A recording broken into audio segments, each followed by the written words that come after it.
हिंदवी स्वराज्याचे संस्थापक, पराक्रम आणि शौर्याचे प्रतीक असलेल्या छत्रपती शिवाजी महाराज यांच्या जयंतीनिमित्त गोंदिया शहरात भव्य आणि दिमाखदार शोभायात्रेचे आयोजन करण्यात आले.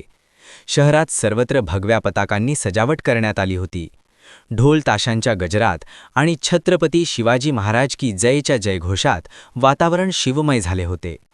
गोंदिया येथील मनोहर चौकातील छत्रपती शिवाजी महाराजांच्या अश्वारूढ पुतळ्याचे उपविभागीय अधिकारी चंद्रभान खंडाईत यांच्या हस्ते विधिवत पूजन करण्यात आले.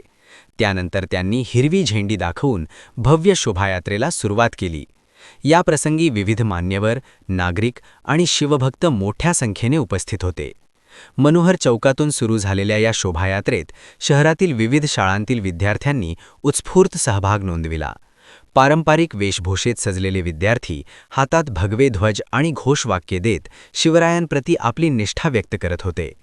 जयस्तंभ चौक येथे विद्यार्थ्यांनी छत्रपती शिवाजी महाराजांच्या जीवनावर आधारित प्रभावी पथनाट्य सादर केले. या पथनाट्यातून शिवरायांचे शौर्य, स्वराज्याची संकल्पना आणि त्याग यांचे जिवंत चित्रण करण्यात आले. विशेष आकर्षण ठरले ते दुसऱ्या वर्गातील एका चिमुकल्याने सादर केलेले शिवस्तवन. त्याच्या ओजस्वी आणि भावपूर्ण सादरीकरणाने उपस्थितांची मने जिंकली आणि टाळ्यांचा कडकडाट झाला. संपूर्ण गोंदिया शहर छत्रपती शिवाजी महाराज की जय या घोषणांनी दुमदुमून गेले होते. शिस्तबद्ध आणि उत्साहपूर्ण वातावरणात पार पडलेल्या या शोभायात्रेचा समारोप इंदिरा गांधी स्टेडियम येथे करण्यात आला. शिवजयंतीच्या निमित्ताने गोंदियात एकात्मता, देशभक्ती आणि शिवप्रेमाचा अनोखा संगम पाहायला मिळाला.